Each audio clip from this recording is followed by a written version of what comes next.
Mark your calendars. The AZ Oktoberfest 2025 is happening 31st of October to November 2nd at the iconic Nitro Compound in Maricopa, Arizona. This track is next level with huge elevation, massive jumps, and fast technical layouts that keep the action intense all weekend long. Add some night racing under the lights and perfect fall desert weather with temperatures from 70s to the low 80s, and you have the ultimate RC weekend. Classes include novice, sportsman, intermediate, pro, 40 plus, short course truck, and you have the open class. This is for any skill level as a second buggy class. And of course, they have a 16 and under class with their dedicated 16 and under final. Race and hang out with RC stars like Ryan Mayfield, Spencer Rivkin, Spencer Heckert, Camden Lime, and the Iceman, Mason Fuller. They have a massive raffle from all the sponsors that participated, live coverage by Mod Live Media. This is one race you don't want to miss. Follow the Nitro Compound on Facebook and Instagram for more details, and get ready to send it at the AZ Oktoberfest.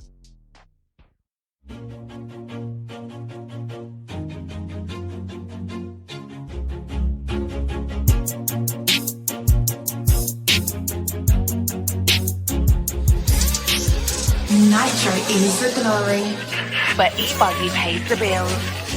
Welcome to the No Name RC podcast. Get ready for some serious bench racing. But be warned, we speak our minds, express our thoughts, and sometimes things can get a little rowdy. Hate, and he just was influenced by the hate coming from the left, the hate coming from the right. And let's get back to more club racing and less of this racing. It's hard not to be arrogant when you're always right. See what I mean? That's exactly why people call you arrogant, Max. You may not agree with everything we say, but it's definitely worth a listen. And our pick, can you stop whatever you're doing? Join your host, Lefty the Great, with co-hosts and guests as they get together to chat RC. Hey, after that race that I watched this morning, I have to talk about it.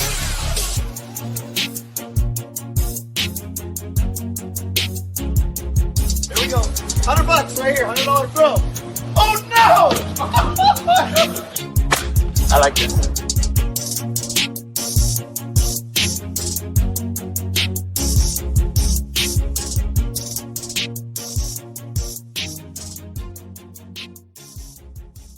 Yes, indeed. Nitro's the glory, but e-buggy pays the bills. What's going on, everybody? Welcome to show number 329 of the No Name RC podcast. I'm your host, Keena White, a.k.a. Lefty the Great, and we have another standalone interview with my good friend, Jimmy Woodley of the Classic RC Company and Ignite Design RC. But before we get started, I want to say a big thank you to all of you guys out there, the NNRC squad.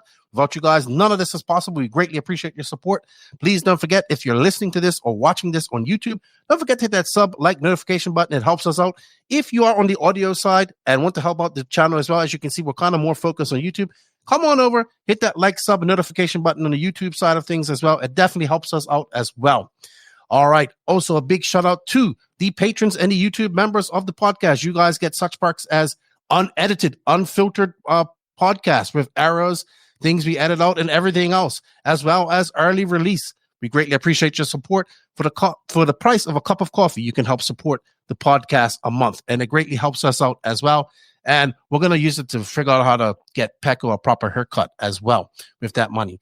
Also, we have links for that in the written description. Also, a big shout out to these companies. And without their support, none of this is possible. In the written description, we have some links, affiliate links, coupon codes, and just some links where you can find out where to buy these products. And they are, of course, big shout out to J Concepts for all their support. High Tech RC, Sidewinder Fuels, Latera Racing, Invisible Speed, ML Toys for all your Power Reels needs. Dollar Hobbies, thank you for the support. You guys have been using that 10% discount code. Side Piece Racing for all your on-road stuff. Get Shit Done Coffee. We have an affiliate link for that, and he's an RC racer, so please support him. Big shout out to my Elite RC Productions family. We'll see you guys all soon. RC Project for very cool stuff. Made over there and manufactured over there in Italy. What's up, Stefano? Mayako, Techno RC, Racecraft USA, and Clinic RC. Soon to come, my running videos of my Techno RC MT48 2.0. Thank you, Techno, for getting that out to us. Myself. A big shout out to our NNRC drivers. They are David Runafalk, Robert Battier, Alexander Hagberg, Maddie G, Pecco Evening, Una Hotnan, and Mason Fuller. Also, we're starting something here soon as the NNRC Youth Squad. We have a few members of young racers. We're trying to promote them as well. As I said, this is a standalone podcast with my good friend Jimmy Woodley. Jimmy and I think Jimmy found out about the podcast because I did a podcast with the Underturned Dirty South guys, Charlie Mack, and those guys over there, and he found out about me because they're all from Louisiana, and they kind of race together. Jimmy's from just under Alabama and the Panhandle there in Florida.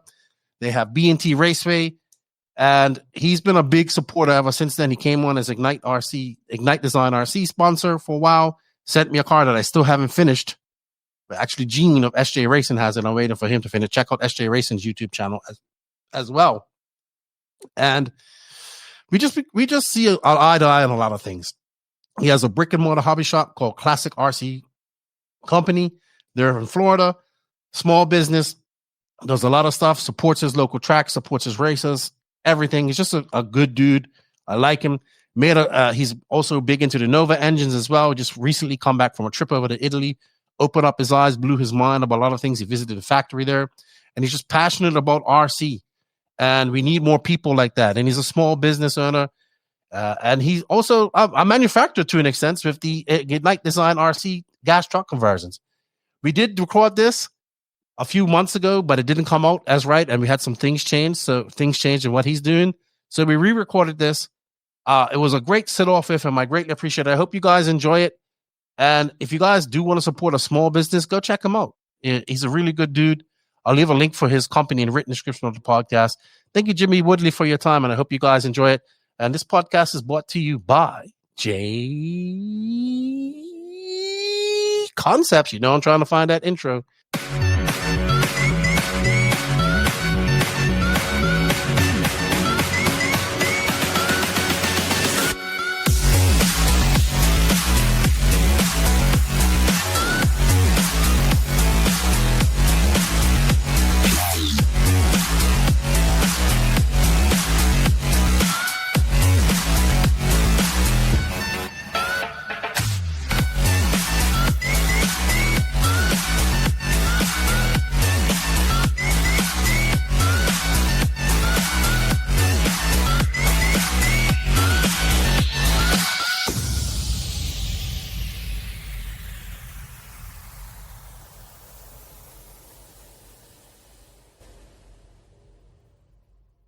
Joining me in the virtual studio this morning is a very good friend of mine. I've gotten to know him over the last few years. I only met him like once personally, but we talk quite often on a regular basis.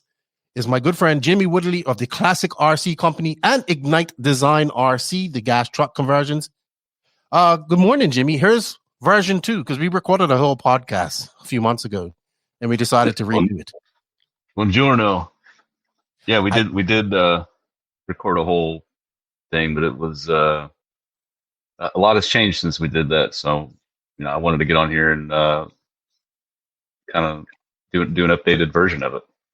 Absolutely. And I first off want to say thank you for all your support of myself, the No Name RC podcast, really pushing me. You thank you for my first castle creations stuff. I got it all jammed into my monster truck, which I'm still waiting for a few more bits and pieces to get it done. And I really appreciate you supporting me in that sense, as well as the Ignite Design RC truck that I'm hopefully going to be racing here in Oklahoma at the Shaw's Truck Nationals in October. Yeah, it'll be a lot of fun. So I greatly appreciate that. And yes, a lot has changed since we last talked, and we've been talking even more. We're going to get into all of that. But I kind of just want to let people know you own a hobby shop, an actual brick and mortar hobby shop there on the Panhandle of Florida, very close to Alabama. It's called Classic RC Company. Maybe tell us a little bit. Also, you have a local track called B&T, which is a beautiful track as well. Maybe tell us a little bit about how Classic RC Company started for you, where it's located. And then, of course, we're going to go into the Ignite Design RC situation as well. Yeah, so I opened Classic RC Company back right at the end of 2019, like 2 months before the pandemic hit. And I was kind of burnt out at my old job and was looking. I thought I was going to open a full-size car dealership, and there's so much regulation and red tape around that. It was really difficult. And then I saw the city was opening up the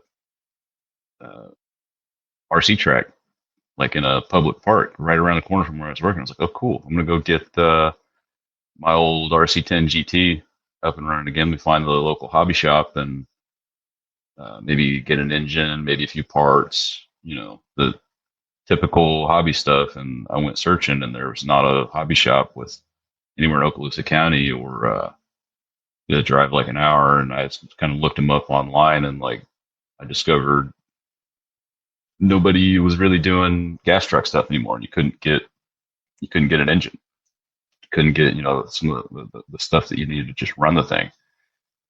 And I was really bummed out initially, but then it like a lightning bolt hit me in the middle of the night. I was like, wait a minute, there's going to be an RC track. There's no hobby shops around. Like there really should be, the racers are going to need stuff. And initially that's really where my mind went. I was thinking, all right, I need to bring in the team associated stuff. I need to get team low C and, all these race brands. That was really where my focus was. And I consulted with another hobby shop, and he was like, no way, dude, you can't do that. Like you have to start with Traxxas. I'm like, are you serious? Traxxas? He says, yeah, it's like such a huge part of what we do. Like I don't know that the shop would work without it. And I was like, okay. So I put all my eggs in one basket. I got my Traxxas dealership open and approved, and my first order put in like 2 weeks before Christmas. And it took off. Like it really blew up. And then when COVID hit, I'm like, oh my Lord, what is this going to do? Are we going to, like, is everybody going to die of the plague? Like right after I just opened up this hobby shop. And then once it became, once the government sprinkled a little bit of extra spending money in people's bank accounts, and the kids were out of school and parents are working from home. So it was like the perfect storm to really pour a lot of fuel on the fire of what I just started. And it really took off. Yeah, you actually have a saying. You say Nitro's the glory, but Traxxas pays the bills, or bashers pay the bills. And we as RC racers, obviously in our small little horse with blinders world on, we can't see that. I can. I appreciate it. I guess my question would be, what would be your number one Traxxas thing that you sell, Traxxas wise? I think it used to be the Slash, mm-hmm. and the Max, the 10th scale. I think they call it 10th scale. It's pretty close to 8, but the Max and Slash used to be our best seller, and then the TRX-4M's little rock crawlers came out, and I think mostly because of the price point, those things just kill it. And now that the Mini Max and the Mini XRT have come out, those have become really popular models too. Again, I think it's a lot of it's kind of a price point thing. They kind of hit that $200 to $300 sweet spot when people are kind of looking for something to get into the hobby with. It's a really easy sale. It's everything's right there in the box. Yeah, absolutely. And my next question would be, do you see much conversion from people that come in and maybe buy a Traxxas and then they end up coming to your track and maybe getting into racing? Yeah, that's what's so cool about having the local track, is that even if the people that come in have absolutely no interest in racing, one of the first things that we always mention to them, it's like a conversation starter, really kind of helps break the ice and, let the customer know that we're not here just to sell you a toy and then never see you again. We tell them about the racetrack. Say, hey, have you seen our local racetrack? It's in a public park. It's free to use. As long as it's not muddy, you go out there and kill as many batteries as you want. You can even recharge them on the city's dime. You pay taxes, don't show you how to use it.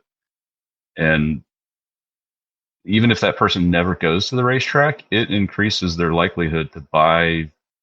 They may buy a rock crawler. They may buy Lord knows what, maybe completely unrelated to the racetrack, but just for the simple fact of hearing, oh, there's kind of a community surrounding this. There's a place I can go where I'm welcome to use my RC car. And it makes a really big difference, and a certain percentage of the people that come in the shop, especially around Christmas time, that's probably the easiest way to kind of explain it. Is we'll have people come in and they'll get a Christmas gift, and a small percentage of those people will actually kind of stick with the hobby, and an even smaller percentage of those will go on to visit the racetrack at least once, and then an even smaller percentage of those will, like we do, get super pumped about it and geek out on it and become like a club racer, and then an even smaller percentage of those club racers will go on to be the people that, if we're going to travel somewhere to a race, that will say, hey, you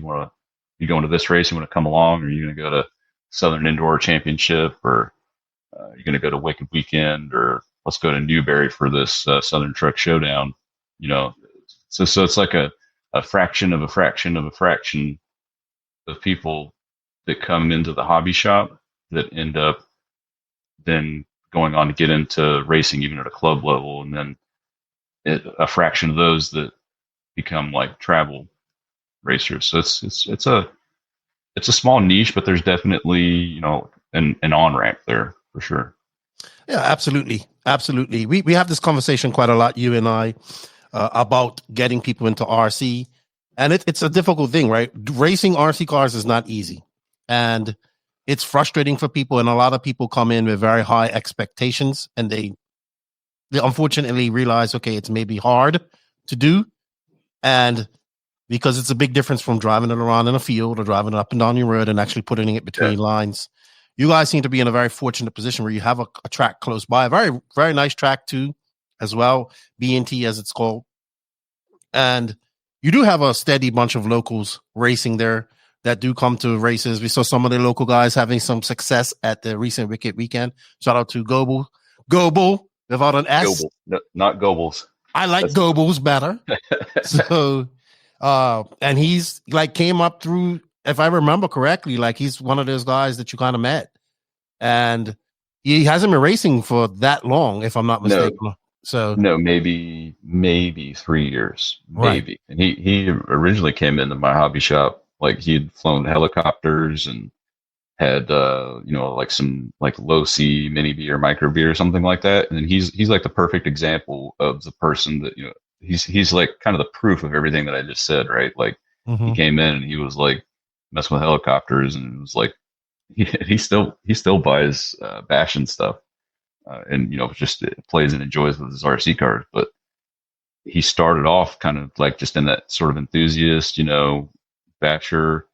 And then once he kind of saw the community that we had and got a taste of the racetrack, like that is definitely his focus now. So he's like the person that is the perfect example of like getting through the fraction of the fraction of the fraction. And then you end up with somebody like Mike Goebel, who can go to a Wicked Weekend and in spite of, poor qualifying or whatever it may be, work his way up through the, bump up, and then eventually end up getting on the podium in the, he did bump up. He has a beautiful car too. Man, his car is beautiful. Painted well, all well coordinated. Michael Goebel. And what people, I was having this conversation with a friend of mine who's been into RC for many years. He's worked at many different places, has an RC business. And we was talking about booms in RC and what got people RC racing. And we was talking about the last boom, which was pretty much the Slash class, right? And a lot of RC racers may hate on Traxxas, but Traxxas is responsible for a big portion of new RC racers that we have now. I still think that the Slash is a great example, a great entry level RC vehicle. I will say this: us as RC racers ruined short course by making it so competitive. Now, don't get me wrong. I love it. I enjoy I used to be the biggest short course hater.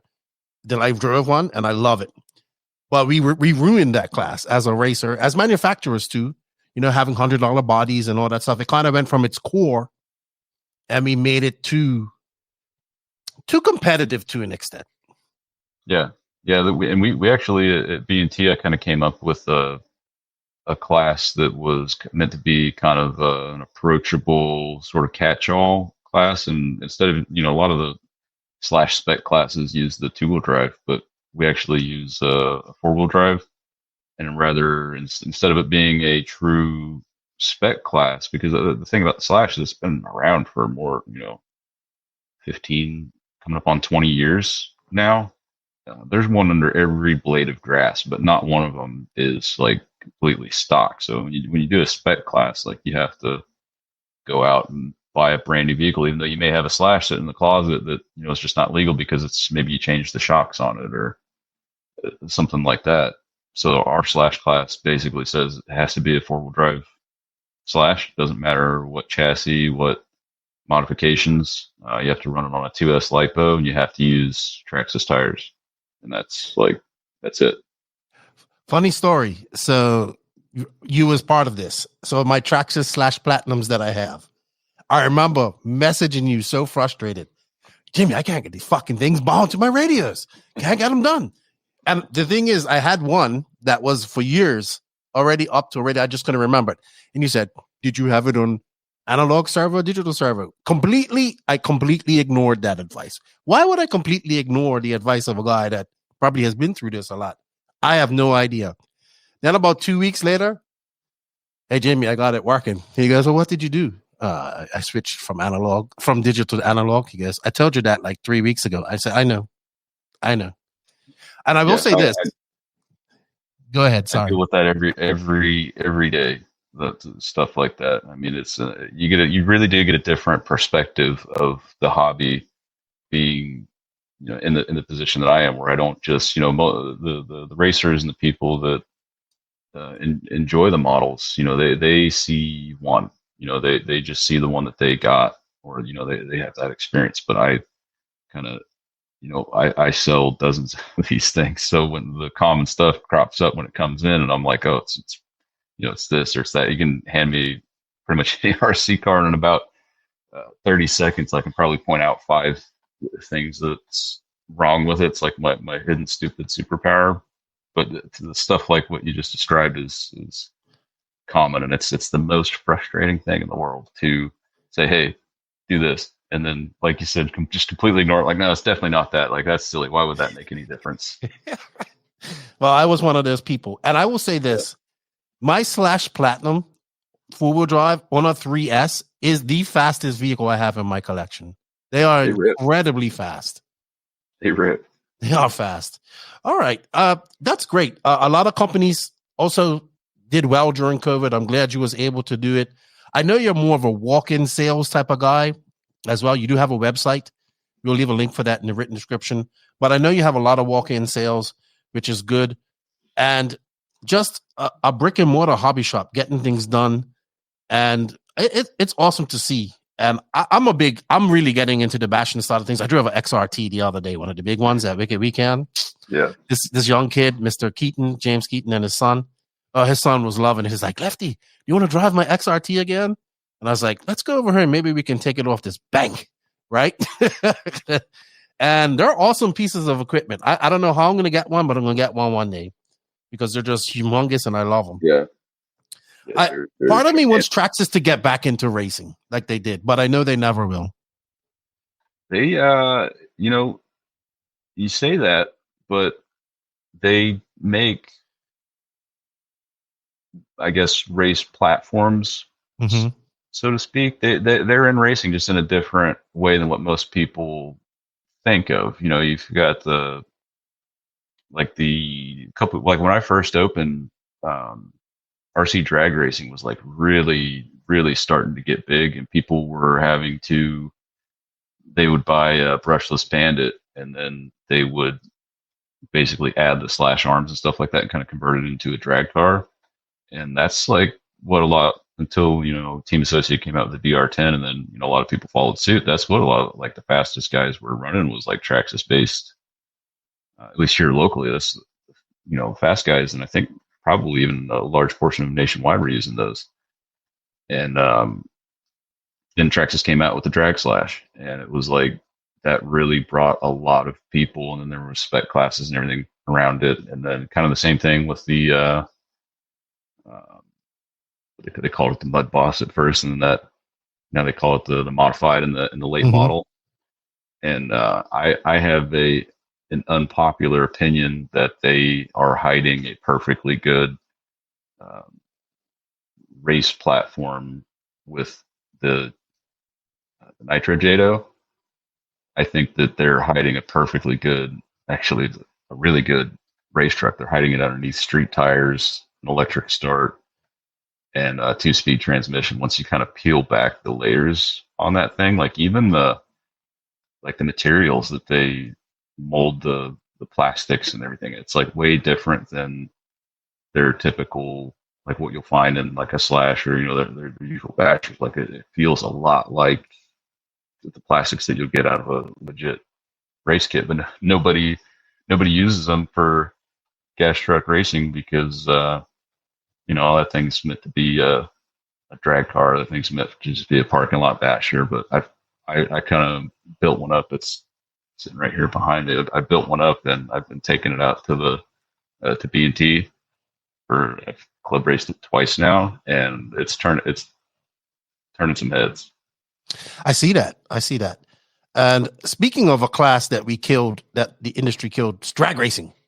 That came in hot and heavy, and then it is fizzled. I know people still do it, but it is nowhere near as big as it. For me, it kind of went away from what I loved about it. I love the scale factor of it, and I love the different bodies and all that type of stuff. Yeah. And then when I saw $3,000 sub 2 second cars, and everybody using the same body and all this stuff.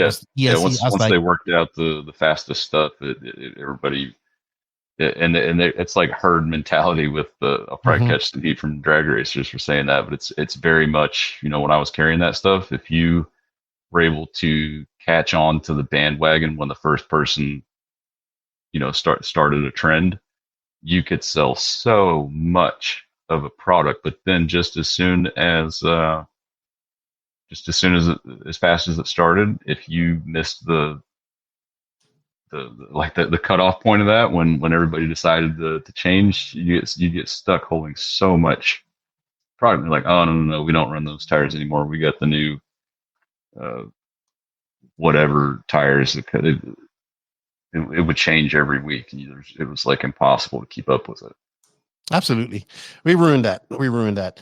And I interviewed Mark Santamaria a couple of weeks ago. I haven't launched that podcast yet, and he was telling me about what he's doing over there with his series of racing, and they have like a ready to run class, I think it was, which is good. And I think more tracks need to do that, because we get in our RC racer brains and somebody shows up with a I don't know, a sledge. I don't know any of these type of truggies that are out there, 1/8 scale truggies, and the first thing we say, that's no good. You can't race it. You need this and you need that. Next thing you tell them they need to go spend $3,000 on a race setup. And I think that's where we need to stop doing that. Like, make it like let these people run, figure out a way where they can race against people in similar cars. Or if you don't have enough, put them in, let them race, let them get a feel. And if they like it, then they'll eventually start getting into the race kits and all that type of stuff. But let's not scare them off right off the bat, right? Yeah, and I don't, to be honest with you, I guess to sort of push back on that a little bit, I don't see a whole lot of definitely not at B&T. Like we've got a novice class that's like run what you brung, as long as you didn't bring an X-Max or something. And then we've also got that Slash class, which is meant to be exactly that kind of approachable. We encourage people to. We've encouraged people to run. Like some guys showed up with like a Clodbuster one time for the novice class. Yeah, they were like a TXT1 or something. It was like a legit monster truck, and everybody loved watching that thing go around. And the guy was pretty good. He ended up, moving and progressing on. But even like, just kind of scrolling through Facebook, I don't see I'll see people say, hey, can I bring this in? It may not even be a B&T. It could be another track group I'm in or something. And for the most part, I've got to say that I think that at least at the club level, people are very encouraging for, and welcoming to be. I haven't seen a whole lot of like, oh, get out of here with that piece of junk RC car you have. So I think just getting more people, kind of started, because with the racing being such a niche, if you have a bigger pool of like just enthusiasts to pull from for those niches as you go on, then you end up with more racers. Oh, absolutely. You're preaching to the choir there. And that's where the club level comes in very handy, right? When a lot of people hear me talking my stuff, I'm not talking about people coming to some P&B style race, DNC style race. It starts, that's kind of, people see it, they know about it, then they start going to the club level, and that's where they start learning the ins and outs. And like you said, if a percentage goes on to do this and do that. So I'm 100% on board with that. A lot of people think I don't care about the club level of RC, and that's false. I actually do care about it quite a lot. And we're talking to a guy who doesn't even have a track anymore. We went from having many tracks to none. For the Pro Moto thing, right? Well, they have an on-road track here. They have an on-road. I know you don't like that, but I've got no problem with. I'm not going to yuck somebody else's yum. You know, if you like running on road, or if you want to run a Pro Moto or a solid axle monster truck, hey, get after it. You know, because this is RC at the end of the day. Except for the guys that are getting paid, we do this for fun and enjoyment. And for some people, the competitive racing aspect isn't enjoyable, and for other people, they just want to go to the skate park or take their drift car around their living room or something like that. There's so many different ways people enjoy this hobby. I mean, we've got people that come in and they'll buy new models and they like tinkering with them more than they do driving them. I kind of fall into that camp myself. I mean, I can go to the RC racetrack on a club race day and just help people with their cars and still enjoy myself. But I don't. I think people kind of lose sight of and take it a little bit too serious. But if that's how they enjoy RC, then more power to them. I would agree with that. I have a saying: you can be serious about your racing, but if your paycheck doesn't depend on it, then you're not part of that 1%, right? And it is a 1%. I wouldn't even say 1%. I'd say 0.01%.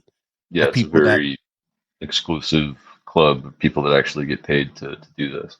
And then even there's levels in that, because there's like a 0.0001% that actually make good money. It's a lot of people don't understand.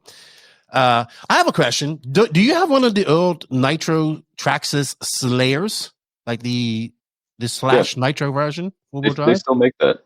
Really? Yes.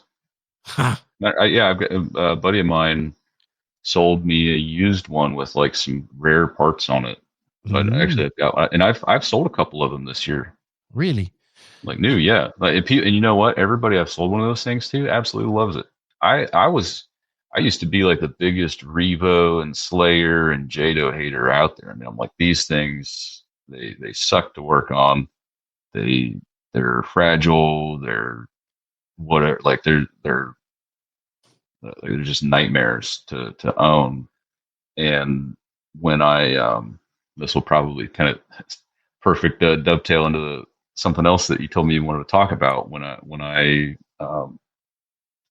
needed a platform that I could put a big block nitro engine in to test for a monster truck, and I already had a T-Max, and I really had a T-Max when I was a kid too, and I really didn't like it. And I was like, well, I haven't had a Revo yet, so fuck it. I guess I'm gonna try the Revo. I bought a couple of Revos, and I shipped one to Italy and kept one for myself.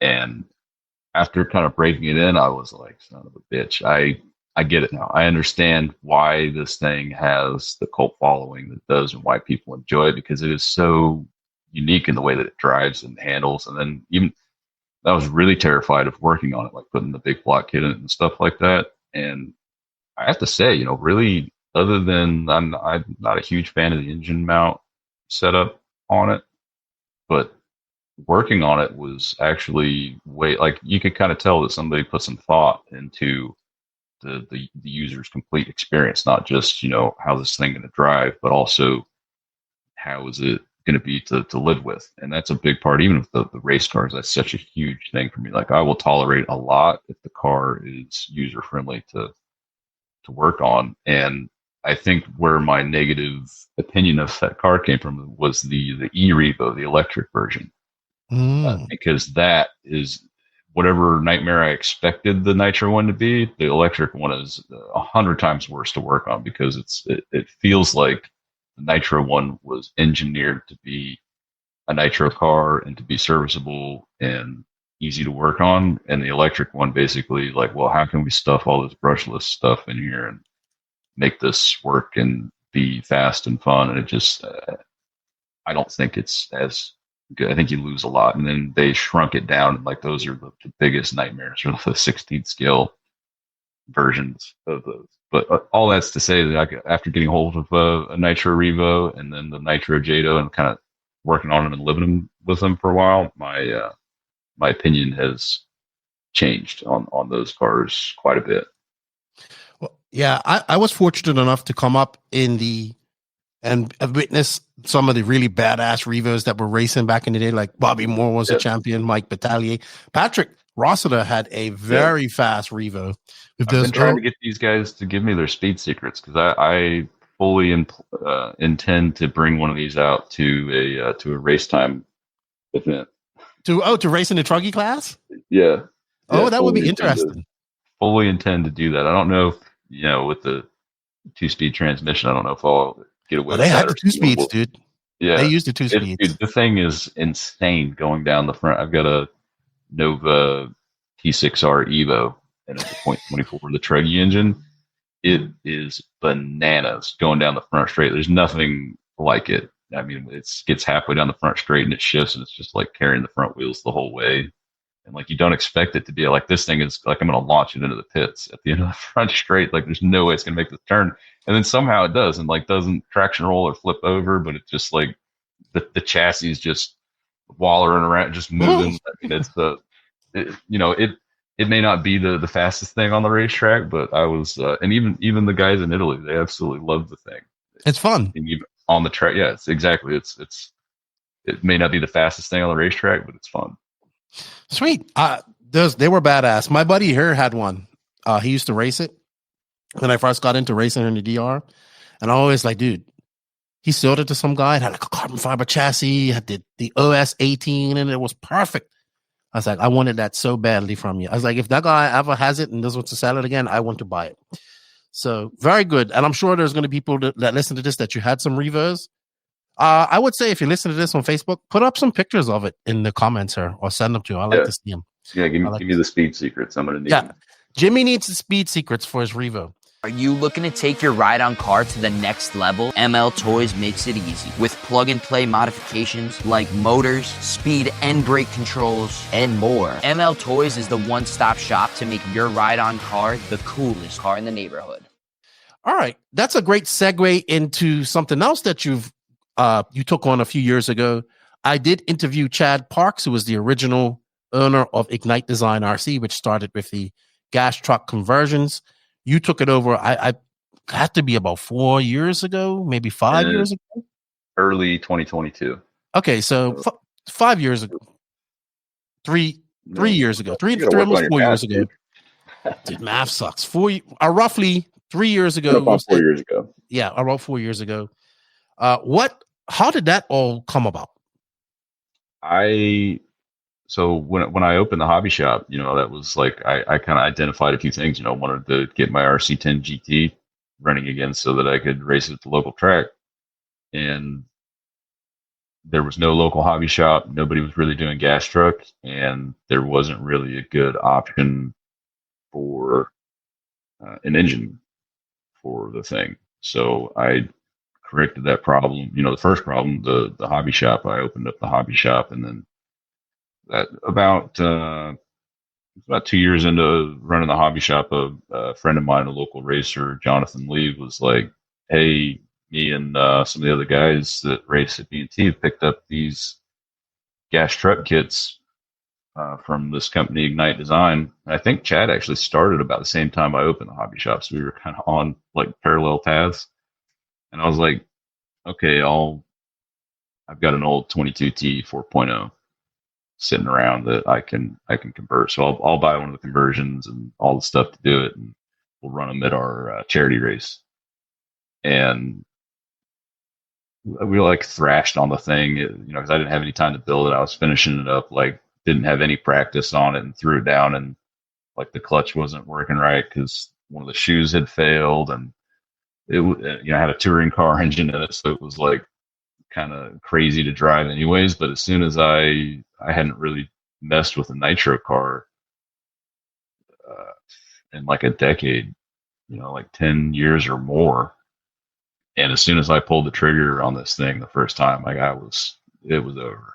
I was right back into it and had pinwheels in my eyes, and I started buying up all kinds of stuff from Chad, and I had like a fitment issue or something like that, and he jumped in on Facebook and like answered the question, and then me and him got to talking, and with inside of 6 months of me like building my first Ignite gas truck, he had agreed to sell me the company, I guess you could say. So it happened very quickly, but I think that he was kind of burnt out on it, and I think it kind of burned him out on RC entirely. And after owning the company for 3 or 4 years, I can very clearly see why. It is not easy to produce even a conversion kit. We're not even talking about a full blown race car. We're talking, just a portion of it.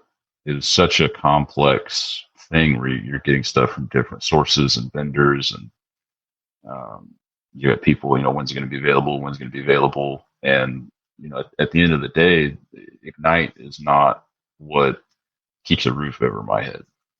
It's something that I do because I'm really passionate about gas trucks and nitro in general, because that's what I cut my teeth on back 20, 25 years ago was gas truck. How I really got stuck in the hobby. So it's very near and dear to me. We even made it part of our new logo at the hobby shop, just because of how ingrained it is. But it's been a very educational experience, you could say, owning this company, because I'm a retail guy. I'm not an engineer by trade. I have no professional training as an engineer. I have no background in manufacturing, and I basically just had to figure it out. I don't know that Chad does either. I think he's in construction. So it's you get a guy that's in construction, but obviously a very bright individual, because he came up with a pretty sick design. And we've made some changes, and when the GWAT 2.0 started this year in April, the global war on trade, the veterans will understand that. Global war on terror. Now it's GWAT 2.0. We've started a trade war with the entire planet, and these parts are all sourced from all over the place, and it made it really difficult to proceed with having another batch of these things made. So I've kind of gone back to the drawing board a little bit on that, and trying to redesign the kits a little bit and make them more efficient and able to actually be produced in today's world. And it's been a big challenge on top of running the hobby shop day to day as a more than full-time job. 'Cause, we're a very small company. It's not like we've got 30 employees and 20,000 square feet or anything like that. I've got 1,000 square feet of retail space, and then another 400 of office space.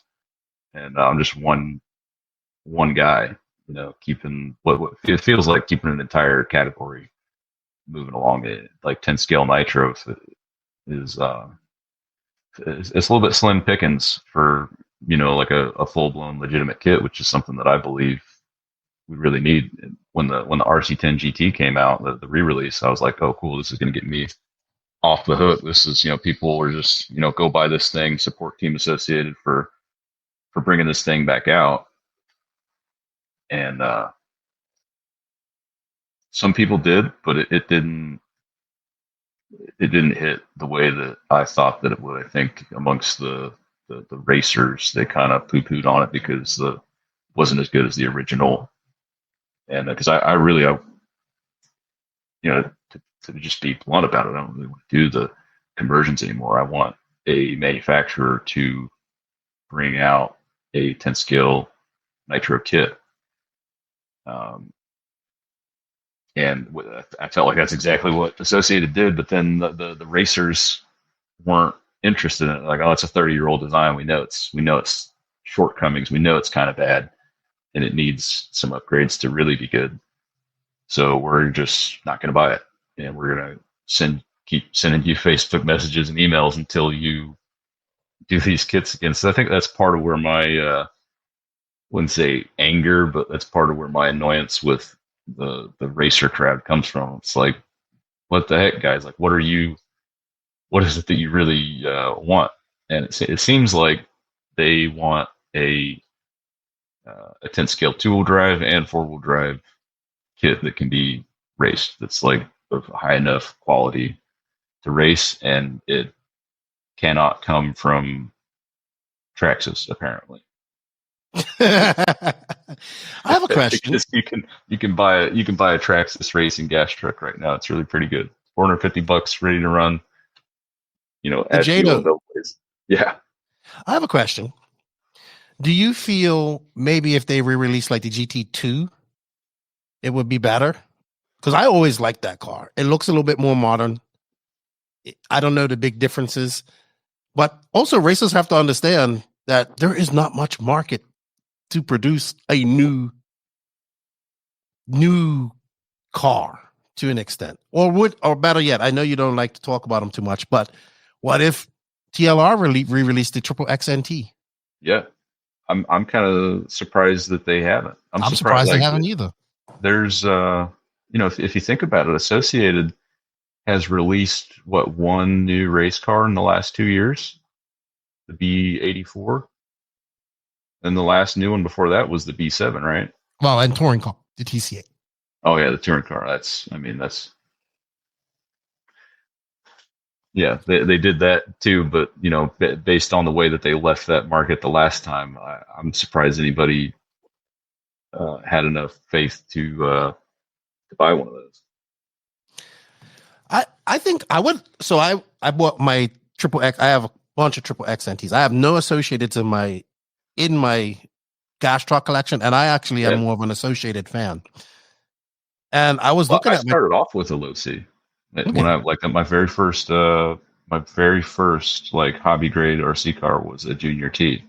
Probably showing my age a little bit, but imagine that. My very first car was a Kyosho. Nice. And you love Kyosho. I love the MP11. It looks great. We'll talk about that because it looked fucking good at Wicked Weekend. Yes.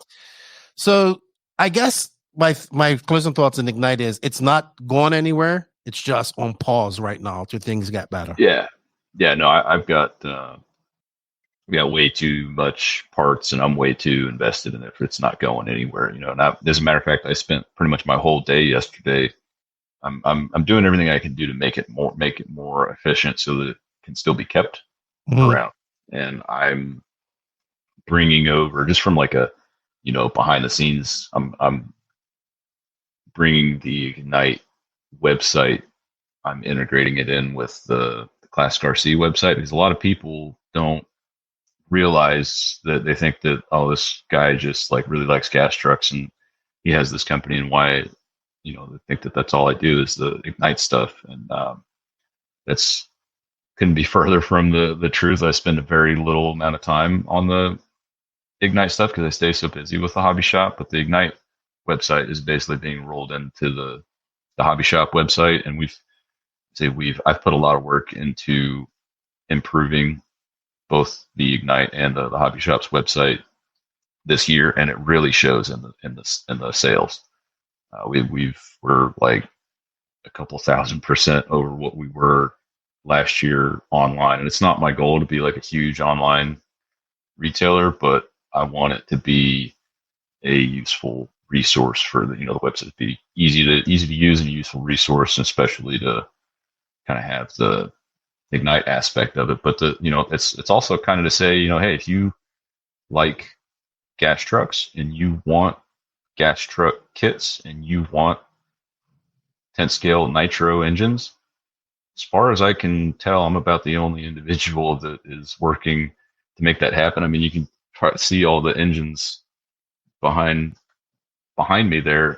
Ignite Design did not pay for those engines. Classic RC Company paid for those engines by selling a lot of Traxxas stuff. So I tell people, maybe consider that the next time you're taking a dump on, and not just Traxxas. We sell Kyosho ready to runs. We sell some Losi. I'm not, the enthusiast side of the hobby is the biggest biggest portion of it, and that's why I say Nitro's the glory, but Traxxas pays the bills. And for other hobby shops, it could be Losi or Arma pays the bills. That's that's totally fine. I don't hate on any particular brand, but that's just it's the hard truth of how the industry works. And fortunately, we've sold enough Traxxas cars to be able to do engines, and you can see my little small CNC machine, and I've got 3D printers and all stuff that the hobby shop pays for. It all belongs to Classic RC. Awesome. That's actually a great segue into the next thing that you've been busy with, and that is working with the Nova company and making engines. Techno RC. Techno RC is a championship-winning manufacturer of high-performance 8-scale, 10-scale, nitro, and electric RC buggies and trucks.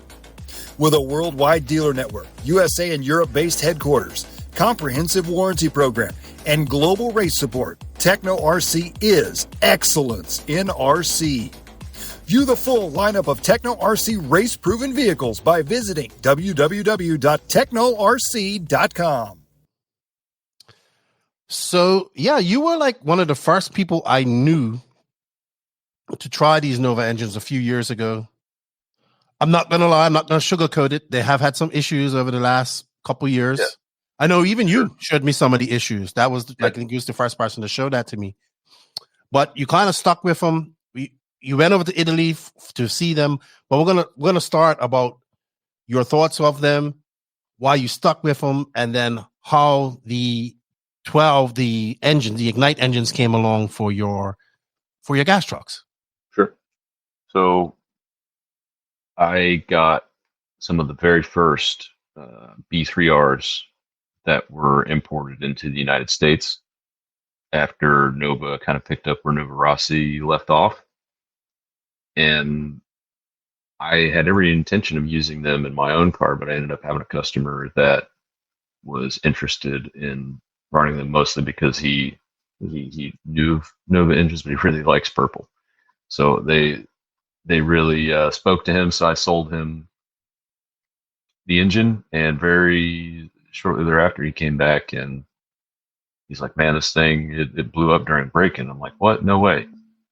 And he brought it back to me, and I gave him a fresh engine and started going through that other one, and then the next one, the same thing started happening, and then I got that one back from him and replaced it with a different engine, because those were the only two that I had, and I started going through them, and it felt like they just didn't feel quite right. So that's when I reached out to Nova and talked with them, and they said, "Yeah, we had some that weren't, that didn't, they had some tolerances or something that weren't quite right." But the important part was that they just immediately took care of it. They said, "Hey, sorry you had this issue.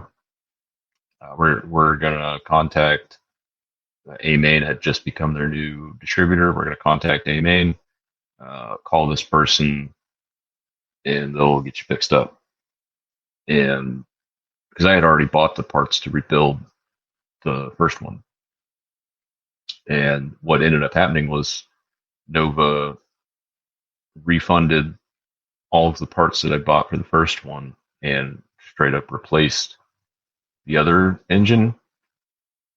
And I'm actually still running one of those engines in my MP10, and then the other one I put in my carry-on when I flew over to Italy and showed it to Mirko. and he walked me through everything that kind of went wrong and the action that they took to correct it. And so, unfortunately, you only get to make a first impression once. And a lot of people's first impression were with those engines that had those problems. And they never denied that there were problems. In fact, still to this day, whenever I come across somebody that has maybe one of those early engines that's had an issue, I'll reach out to them and say, "Hey, did you get this taken care of?" And if not, then pass it on to the factory and we get them taken care of. So that was really what stood out to me, was that normally as soon as you put fuel in a nitro engine, it's yours, period. Like, and there's no express warranty, but because they were willing to help me out, that was the level of customer service that level of customer service is the same way that I like to operate at the hobby shop. I don't really care a lot of times if it's, even if it is the operator error, and it could be on an electric car, nitro, whatever. I'll use it as a teaching moment, and then I'll take care of the problem for them. So that was back in 2022, and last month I got to at the factory we repaired the other engine that I still had left over.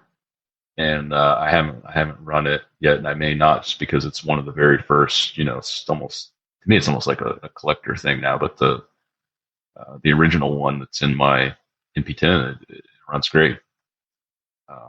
So when the RC10 GT got re-released, I've been trying for years. When I bought Ignite from Chad, he was working with OS to try and have an engine made, and we tried a couple prototypes of those, and then I put some together from basically a parts recipe, and the engine ran pretty good. Made the power band and everything was pretty decent, but the durability wasn't where I wanted it to be.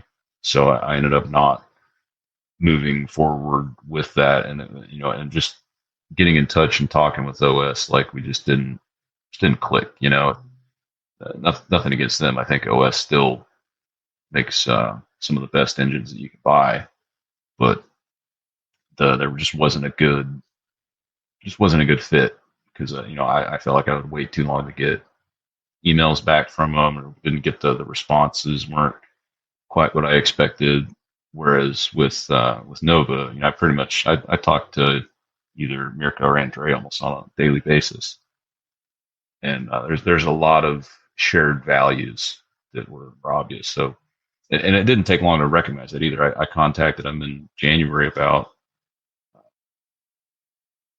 the engine, the gas truck engine project, and kind of laid out what it was that I was looking for, and worked on quantity and price and all that. And in a very short period of time, they were able to come up with a sort of a prototype that's in the picture that you've got on the screen now, was both a 3 and a 5 port. That one's in Ben Buckingham's Schumacher conversion. And, I was nervous, to say the least. I'd already, at this point, I'd already agreed to buy a lot of engines from them. And, even though they did, went above and beyond, I was, well, what if I do have an issue? So when people say that to me, when I kind of see the look on their face when I tell them it's from Nova, I'm like, just, give it a try, and from the moment that I started these 12s, like every single, like any shred of doubt that I had completely disappeared, because, I wasn't going to put my name on something that didn't meet my expectations. It just wasn't going to happen. And I'm very happy to say that it blew my expectations out of the water. I mean, I really could not have asked for a better product from them.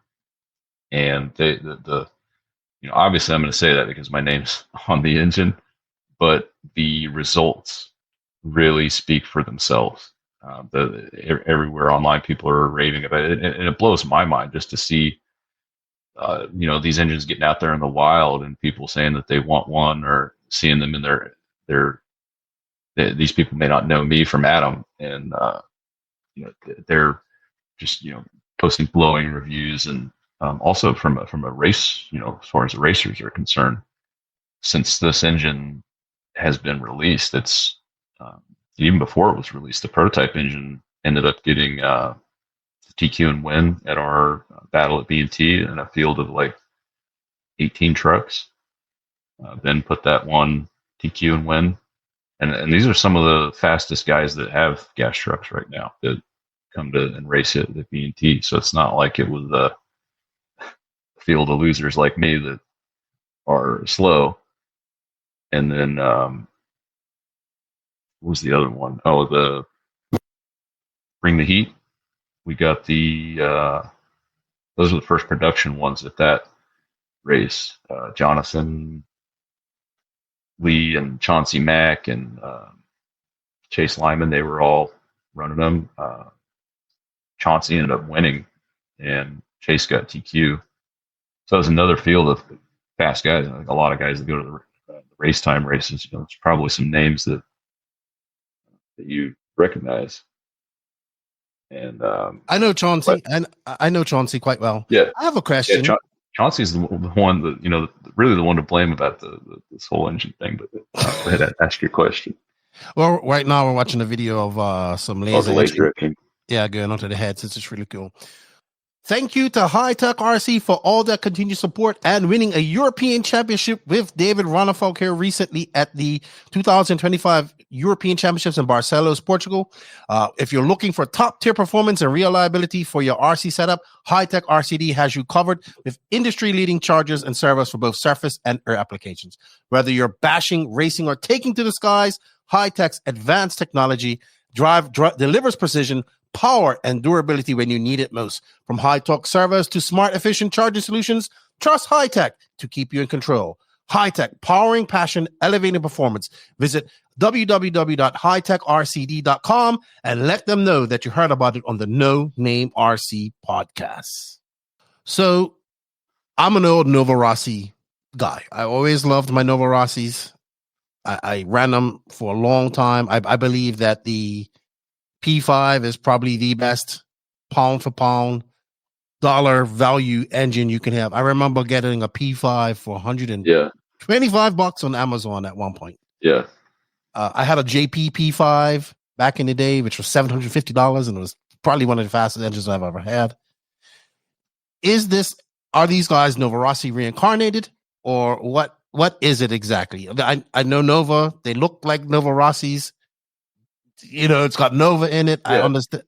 Maybe tell me a little bit about that. Yeah, so I'll kind of give you the breakdown of the story, because a lot of people, and I flew to Italy and got it right from the horse's mouth, I guess you could say it.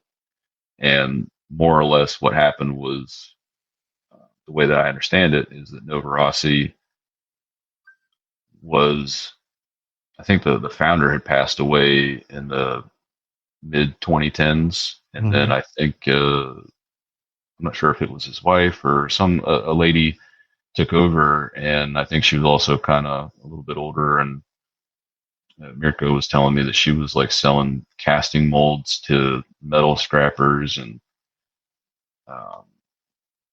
like 2 months into COVID, just fired all the employees and just closed up shop pretty much out of nowhere. And they keep telling me that they're shy and that they don't want to be famous and all that, but I can't really tell a story without mentioning their names. So Andrea and Mirko Rossi, which are not related to the Reds Rossi or the Novarossi, it's a different family, I guess, a common name. They used to own Serio, and they sold Serio in 2012 and went and got honest jobs. I think Mirko was in pharmaceutical, some sort of executive or something like that. And then I think Andrea was in HVAC, commercial HVAC or something like that. And when they heard about what was going on at Novarossi, I think they both wanted to go back and follow their passion, and there was a half a dozen, seven or eight employees from Novarossi that were willing to come along or wanted to come along, because they've been working at Novarossi for 30, 40 years, and I imagine it's about all they really knew, and they wanted to continue doing it because they loved it. And it would be a huge waste of knowledge to just have those guys draw a pension and ride off into the sunset. So the idea was born they were able to get the machines that they needed from Novarossi, and they were able to get some of the old stock and casting molds. That's really the important one, because casting molds are, $50,000 a piece, and you need several in order to be able to create nitro engine. Unfortunately, they were able to get pretty much what they needed and some really cool old stock stuff. But there's just it's so sad that there's like a lot of these legendary engines that they've got parts and pieces, but not enough to kind of put Humpty Dumpty back together, because the stuff just didn't survive the closing of Novarossi. And the way that I understand it is those issues that they had at first was some of the old school thinking coming over to Nova from Novarossi, and it just didn't really fit what they were trying to do, and it caused all those problems. So I think they kind of reverted back to doing things the way that they knew how to do them at Serio, because obviously Serio is very accomplished and well-respected engine manufacturer back in the day. So very quickly they shifted from kind of that old school train of thought to how they knew to do it. And it was like that. Went from having all kinds of problems and issues to having really a pretty solid product. So to kind of answer your question a little bit more directly, they have a certain amount of the casting molds from Novarossi, and they have some old stock, but as the old stock stuff that they've used gets depleted, they make everything there at the factory. I mean, they're casting the crankcases, they're casting the carburetor. So even though they're Novarossi molds, they're made by the actual product is made by Nova.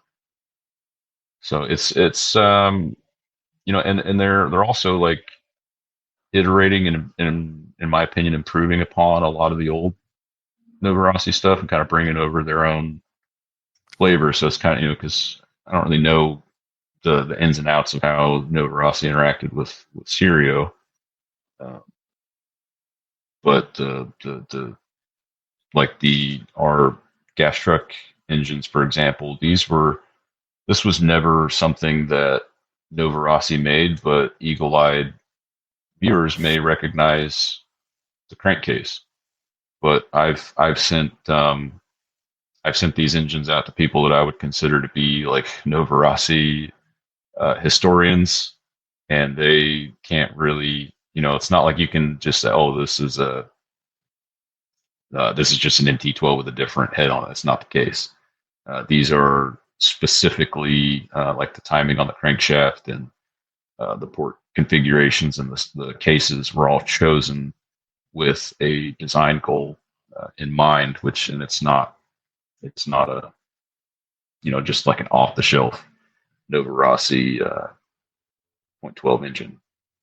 What were some of the things that you required for your 0.12s? So the design brief that I gave Nova was I wanted an engine that was easy to drive, smooth power band, makes lots of torque, smooth, consistent idle, easy to tune, easy to live with. Pretty straightforward. What I didn't want was like an absolute screamer that was just going to put up as much horsepower as possible. We've already got that. The OS T1204, now the 1205, the FX T300. Those engines make an incredible amount of power out of a small displacement, but it's all wrong for a gas truck. It makes the truck so hard to drive, and it doesn't matter if you put it in an old one, a new one. The touring car engines. I mean, nobody puts a touring car engine in an 8-scale buggy. You'd think that they were nuts if they did that, but up until these, it was really about the only option that we had for gas trucks. So you'd be putting a touring car engine in the thing, and then it drives like shit, and you wonder why. That's not a great big, it's not a great big mystery to me. I mean, when I was into it when I was young, it was like, why it didn't make any sense. It was just like 8-scale. Like, why wouldn't you put an off-road engine in an off-road car? You know, people call you a fool for doing something else. How have the engines been? I know you've had a few people testing them. Wes Marvel was one of them. We had a video of him up earlier.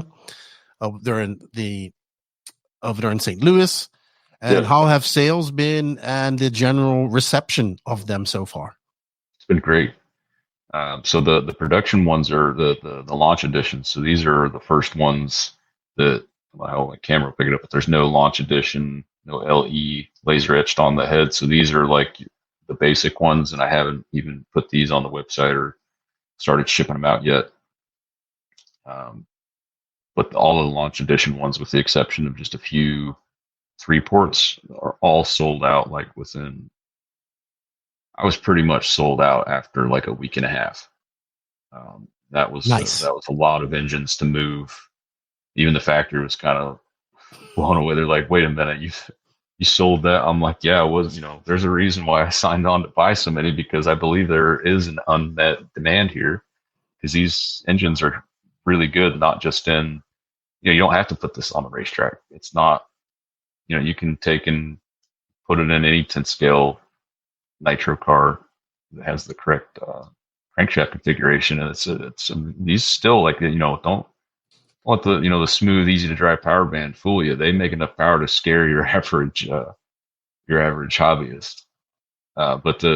So that there's a good number of these engines out in the wild now, and overwhelmingly the feedback from everybody has just been incredible. They Nova absolutely hit the mark. I mean, especially the 5-port is so easy to break in and live with. The tuning is so easy, and even if you're not very good at tuning, if you get the idle gap and the low speed needle anywhere near, like if it's even remotely close to like okay, the thing will sit there and idle until you don't want it tuning. I think Jonathan Lee had his idled for like 27 minutes when he was breaking it in, and it at first only got up to like 130 degrees. So, I mean, it was just filthy, stinky rich, and so I mean, I don't know. I'm just gushing about them at this point, but the feedback from the customers, that's the most important thing, has been overwhelmingly positive, and the performance on the racetrack has been speaking for itself. And yeah, that's excellent. I don't know what else to say. I think that's one of the biggest things for people, is getting an engine to idle first, right? Because people want it to idle and tuning. And you also bring up a great point about there are people out there that have nitro bashers or cars that require these type of engines, that this is a viable option for them. Maybe you can let us know how much they cost. Is there, I know you back your products. Like, say I get one and it breaks, what can I expect from you guys there at the Classic RC Company? At the end of the day, we want our customers to enjoy their models. I mean, it sounds so simple, but when someone has a problem, maybe not even an engine, it could be anything. We had a guy bought a sledge the other day, and he ended up having a problem with the motor and speed control. And instead of saying, well, you're going to have to contact the manufacturer, he's able to bring it back to us. And we called Traxxas on his behalf and got the replacement stuff sent right out. And and that's why we do business with Traxxas because there's a lot of shared values there, and all the race brands that I carry, I carry Techno, X-Ray, Kyosho, all these brands have that same shared value of really caring about their customers, and that's why I've kissed a few frogs where I bring in a product from a manufacturer, and then it just doesn't align with our ideals and our beliefs, and I'm not afraid to just clear that out and go a different direction. And so the same thing goes with these engines, even more so because it's our brand. If you got an engine and it broke, I won't say even if it, obviously if you were obviously at fault, you didn't break the thing in, you just held it wide open and really lean, I'd be like, Lefty, what the hell? I thought you said nitro is the glory, not death to nitro. I get it. But I would still do everything I could to take care of you on that. And that means a lot. Been true. Yeah, and that's been true. We've had a couple little small issues with like there was an air filter had failed on someone's engine, and I didn't want them to have to, I didn't want all of that to just land solely on them, so I helped them out with that. And those little small stuff like that. So I'm really big on taking care. Obviously, I'm not going to allow myself to be taken advantage of. Absolutely. It's a fine line to walk, but I always kind of err on the side of the customer. That's good stuff. The people. What are the prices of the engines? So the launch edition ones, they came. I got to preface this with, we just kicked off the global war on trade, and apparently we've got to tariff. I'm going to stop there. The tariffs have impacted the. We could do a whole another hour on me doing a tirade on trade, but it really sucks because this project was already in the works, and money had already changed hands, and then April 2nd happens, and I'm like, oh my god, what am I going to do? There's no backing out, there's no stopping, there's no pausing. I've already invested. I have to receive the product and sell it. So we were able to pack in as much extra value as we could without actually raising the manufacturing cost on the launch edition engines, and we sold those really for more than I wanted to. You're not going to hear a retailer or a manufacturer say that very often. That I really didn't want my product to be that expensive or cost that much. But at the end of the day, I'm also a consumer in this category, and that's how I got started. Is I want to buy an engine for my RC10 GT, and now I can, and I just happen to have my name on it. But they were $320 for the launch editions. I still have some 3-port launch editions left, and I haven't really. I saved some money on shipping, and was able to. I think we're going to be able to price the basic ones are on the website for $299. I think we're going to be able to beat that. Okay. I haven't. I'm going to be working on that this week. I expect where I wanted to be around $250. Just put it out. That's where I wanted to sell these things at. But the tariffs and the trade, everything getting expensive, has made that impossible, unfortunately. Now, if, tomorrow maybe our president has a really good meal at an Italian restaurant and decides, Italy is exempt from tariffs, maybe the next shipment can get even cheaper. But this one, it's already been brought in. I've already received it, so I've got to. I'm also kind of waiting to see if I get another letter in the mail from UPS where they want a little extra cheddar on top of what they already got. There you go. But tariffs affect everybody, right? Yeah, they really do. But I have a feeling we're probably going to be able to sell the basic one for like $270. That's my target. That's what I think we'll be able to get there, which that's about $50 cheaper. Than that's like 10% off of what we had them priced at now. So I think that they're gonna, and maybe we just do that for a pre-order or something. I don't know. I really don't know. Right now, as it is, they're $299, but maybe at least for your viewers, they'll be at least $269. There you go. listen to this podcast and let them know you heard about it on the No Name RC podcast. Yeah. All right. And I assume there's going to be some. I know you're working on some. We've had conversations. I don't know how deep you want to go into it. We've had conversations about a cheaper Nitro 21 engine for entry level drivers and all that type of stuff. Yep. I don't know how far along you're along with that. It's basically artwork is what we're. Well, let's talk about it. Yeah, we're it's basically artwork at this point because we kind of know what the engines are going to be, and we're roughly where they're going to fall price wise and who the intended audience is. So we are working on 8-scale engines that are based on Nova's current 8-scale offerings or some other little bit older 8-scale offerings that have been cost optimized. And this basically means taking out a lot of the features that the racers are going to require, but your average user isn't really going to care about.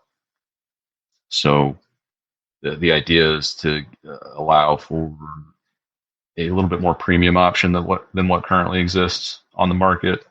Because I mean, at the end of the day, there are how many rebranded OS engines and how many engines that are targeted and tailored specifically for the racers that are, $300 to $500 or $600, but how many are out there and available for someone that just bought like like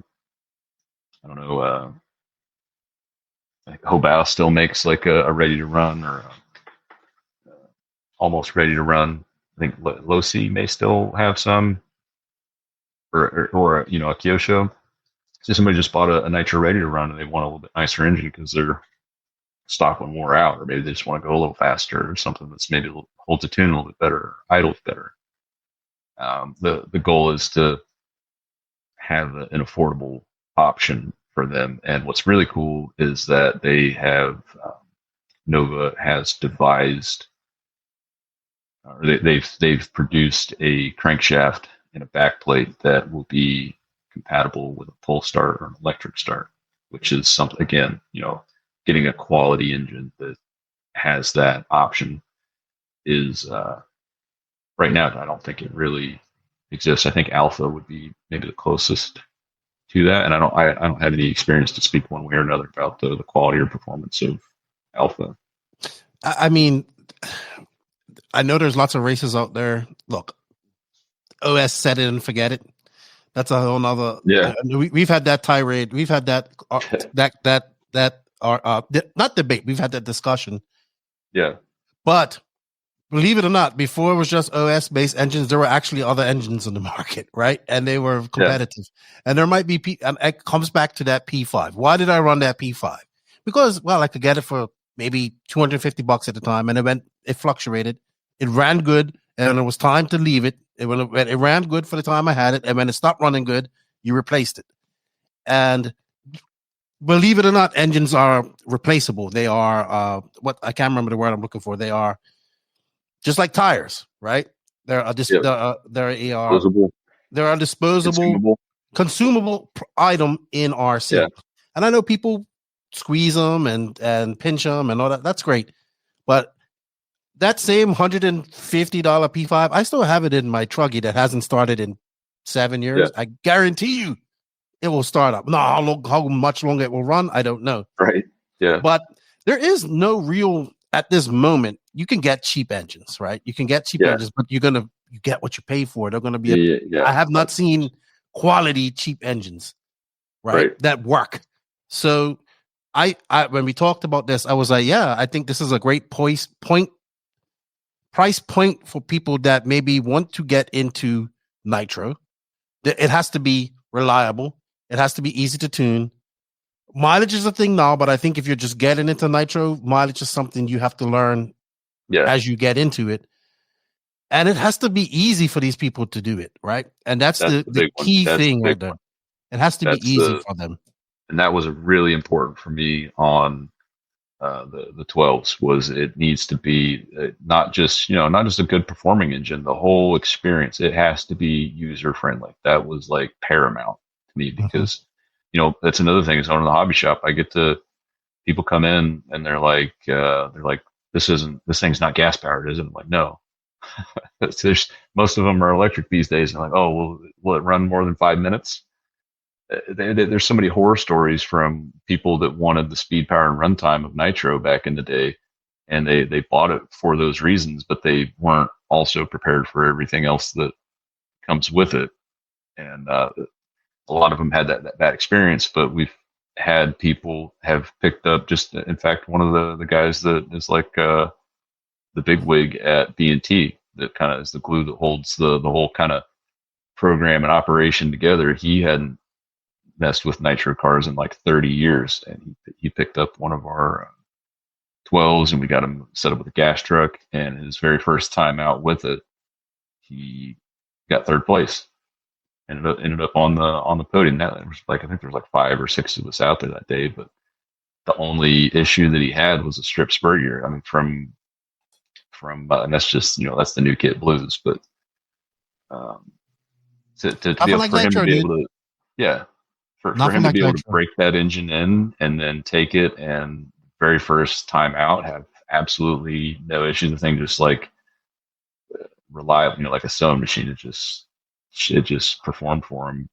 That's exactly the sort of thing that you want to have happen. So I want to be able to do that for 8 scale as well. And, we're also looking to, there's not much competition in that area, which makes no sense. Everything we've talked about today, where you've got a big pool of enthusiasts, and then that piece of the pie gets smaller as you get into that racing niche.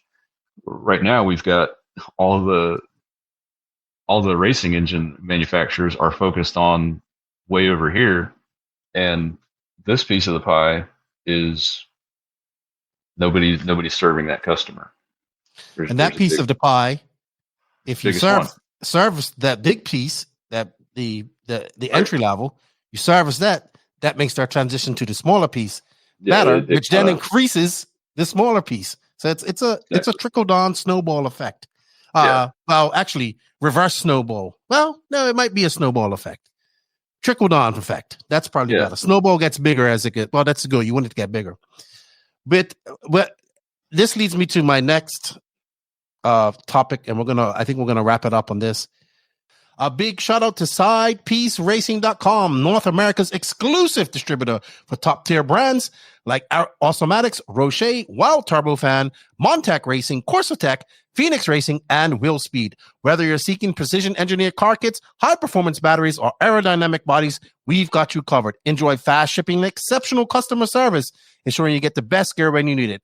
Visit SidePieceRacing.com today and race ahead of the competition. Let them know you heard about it from Lefty on the No Name RC podcast.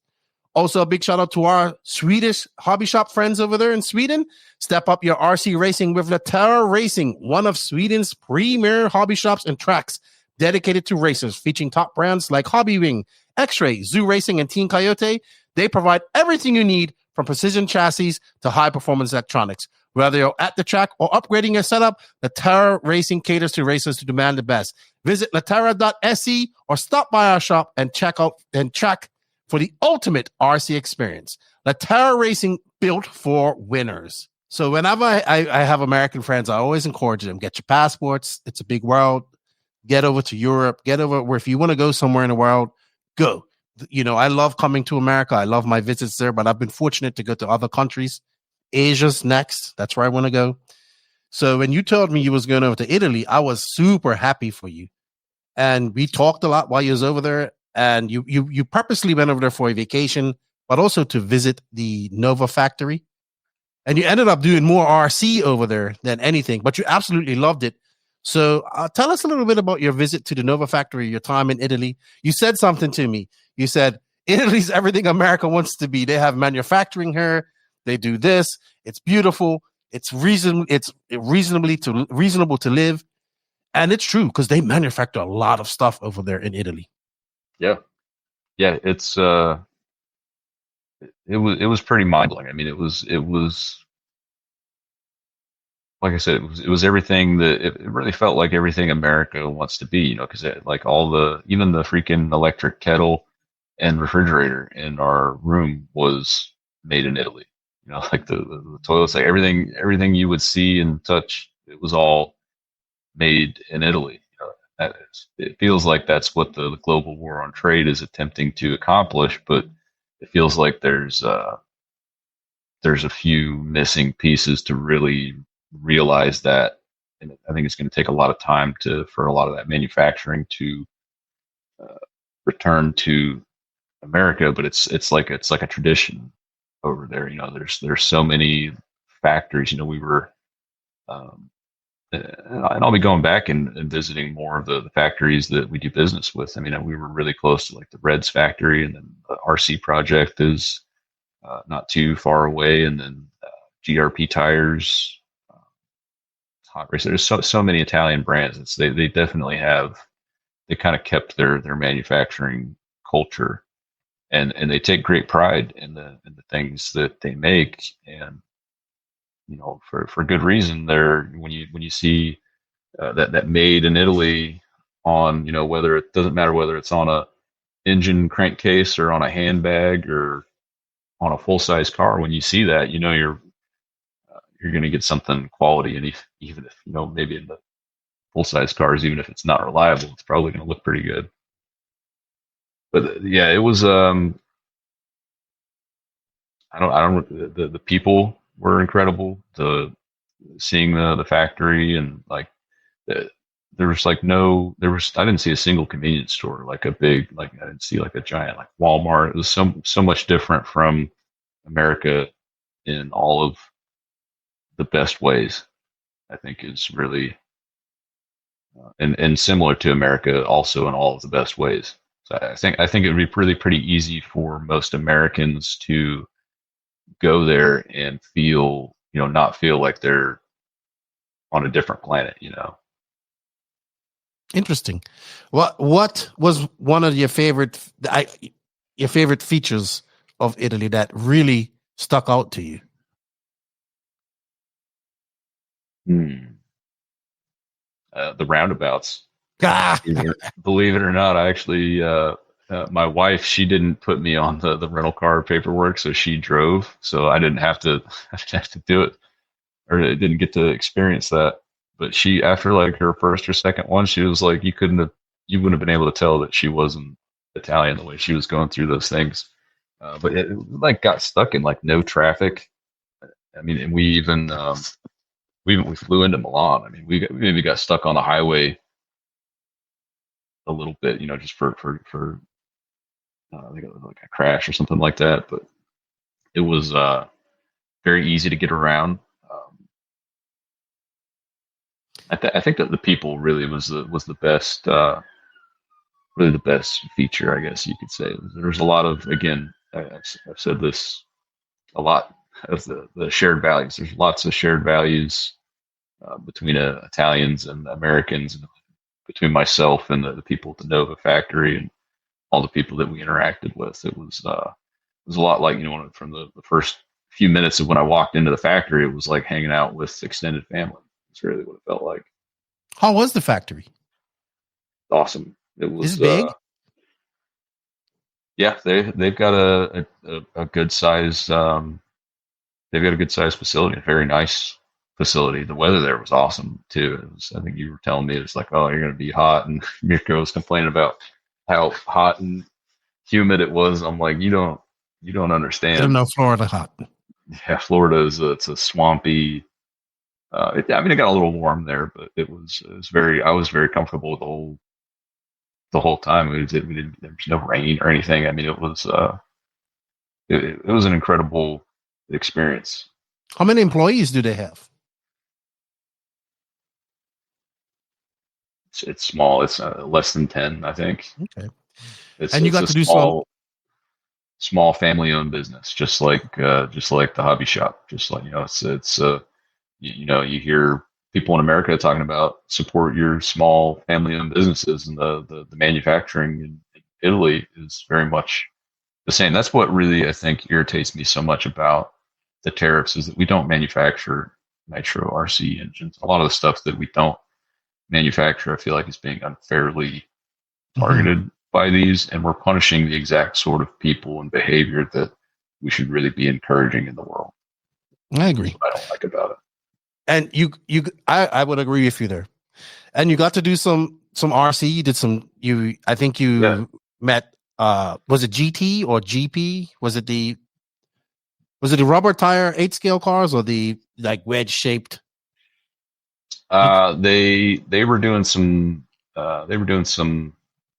testing with one of their top drivers, and unfortunately, I didn't make it out for that. But we did go to the I forget the actual name of this RC track in Verona. It's only about a year old. They were nice enough to open that up for us to do some testing with my MP10 and the Traxxas Revo. Funny enough, I think we put like 2 tanks through the MP10. I'm like, all right, I'm bored of that. Let's break out the Revo, and I've got some pictures and video of some of the Nova drivers and even Mirko. I don't think he's driven anything on an off-road track in years. He said like 10 years. Yeah, and so the Traxxas Revo was the first thing he drove on an off-road track, and it was so funny. I mean, the thing had like stock servos in it. It was out to lunch, and then I spent like the whole next day like correcting it. But it was a ton of fun on the racetrack, and it had everybody smiling and laughing and enjoying RC. Good. And it sounds like you enjoyed your time. You established a physical relationship in a way, because you got over there and you visit them. I know they're coming. I believe they're coming for AMS. I believe they were there last year as well. Yeah. They're doing all the right things, showing up to the races. The results of the Nova engines are really starting to speak for themselves. They've been having a lot of good success this year, and I enjoyed Italy so much that I'm about to hit a 31-day streak on Duolingo of there you go, picking up my starting to learn Italian. After thinking about it, I'm like, dang, I really do a lot of business with Italian companies, and we all seem to kind of be on the same page. I know that not all of the Italian companies get along with each other, but I seem to get along with all of them. It's a big world out there, man. I'm happy you got to see a little bit more of it. I encourage all my friends that I meet to do that. I guess coming from a small island like Bermuda that's only 20 miles long and 1 mile wide, and having a powerful passport like we have, we get used to traveling for everything. And they're just as passionate about RC. I mean, that's why they have multiple world championships, world champions, arguably one of the best 8-scale driver in the world, which was funny because I was interviewing him while he was over there and he knew you was there. That's crazy. That's crazy to me. So maybe next time I visit, I'll get to go, and he's got a track, right? He does have a track. Very nice track. Maybe I'll get a chance to go check that out. I think that'd be really cool. Sweet. Well, Jimmy, I had a really good conversation with you. I'm glad we got to do this. We've been pushing it off. Obviously, I wish you all the best in your engines. You're keeping Gas Truck alive. If you guys are interested in anything to do with Gas Truck, I would say hit up Jimmy, try out some of his engines. Hey, he's telling you now that Jada is a good car. Yeah. If you're interested in Gas Truck, just go get you one of these. You probably can't even recognize this as a Traxxas Jado, but support. You really got to support the people that are already making them, or else they're going to say nobody wanted these things. We made them, nobody bought them, and we're not going to do another one. So if you really got to vote with your dollars. And it's, I guess that's a shameless plug for my hobby shop too. If you want me to be able to continue making gas truck engines and be able to make gas truck kits and stuff like that, maybe next time you need some tires or you need something really good. I carry a lot of our RC racing specific stuff, not just the basher stuff, but maybe we've got something in stock that you need, and that will help push the gas truck thing forward. But yeah, you really got to vote with your dollars and buy the stuff that's currently available, whether it's a 30-year-old re-release or not. There you go. Classic RC Company. We'll leave a link for that in the written description of this podcast. Also, you heard him. He's offering some deals on those last few 12.12s you have. And Jimmy, how excited are you to get the MP11? I'm stoked, dude. I've got a bunch of them. So there you go. If you want an MP11 from the first store in America to pre-order them, because I stay on my Kyosho rep when stuff like that gets announced. I'm all over it. I'm sure it drives him nuts. And I'm like, come on, dude, I was like, look, I'm flying to Italy tomorrow. I got to get my pre-order in early. So I have it on good authority that I was the very first one to pre-order those. So if you need an MT11, like gas trucks, get in touch. There you go. And I want to thank you once again for all the support you've given me personally. Hey, he puts foot to my ass on certain things, especially about making videos and stuff like that. Got to tighten up. You got to tighten up, and I appreciate that. And obviously, I appreciate your support sending me. I could not get this Techno truck on the road without you. I'm still waiting for my 4mm hexes to put these extremely big J Concepts tires on that you sent me. I want to hear what you think about that. I want to see how many backflips I can do. I think you're gonna like it. I like it. I'm finishing it up. I just, and being a friend, because I think we've become good friends. We share a lot of the same opinions on things, which I like, and we have great conversations. So check them out. Classic RC Company, Ignite Design RC. Thank you, Jimmy Woodley, for all that you do. And keep it up, man. I'm looking forward to what you have in store next. Yeah, thanks for having me. Thank you, dude. Thank you, Jimmy, for your time. It's greatly appreciated. If you guys are in the market for a 0.12 engine for your nitro, I don't know, gas trucks or whatever nitro cars you might have sitting there that needs a new engine, go check them out. You heard them. There is a special discount on there. Say you heard about it on the No Name RC podcast. You'll get a little bit of a discount on it. Check them out if you're looking to get an MP11 as well. I really like Jimmy, man. And I was happy to have him on the podcast. And he's just been a good friend to me as well. So I greatly appreciate all of that support. I also appreciate all you guys out there for all the support. Big shout out to the NNRC squad around the world. We can't do this without you. You saw recently we had I posted up about the track there in South Africa, making an NNRC section of the track. I thought that was really cool. Thank you guys for that. I greatly appreciate it. And while this is out, we'll be at the E-Buggy World Championships. So check out the content Max and I are going to be doing from that. It should be good. Somebody's going to want to be the first ever E-Buggy World Champion. And thank you. Thank you to all the NNRC squad, YouTube members, and patrons. We greatly appreciate your support. If you like what we're doing here at the No Name RC podcast, want to get early perks like unfiltered podcasts as well as early access, go check it out. We greatly appreciate that support. We hope you enjoy it, and it helps us out a lot. A big shout out to all our sponsors that make this possible. We have in the written description affiliate links, coupon codes, and links for all of these companies. Please let them know you heard about them at the No Name RC podcast. Showing the sponsors love shows the podcast some love. They are J Concepts, High Tech RC, Sidewinder Fuels, Letera Racing, Invisible Speed, ML Toys, Dollar Hobbies, Side Piece Racing, Get Shit Done Coffee, Elite RC Productions, RC Project, Mayako, Techno RC, Beach RC, Racecraft USA, and Clinic RC. Thank you all. Hope you guys enjoyed this podcast. Don't forget to hit that notification button and give it a share. Thank you, Jimmy, for your time. Nitro's the glory, but bashing pays the bills. Lefty is out.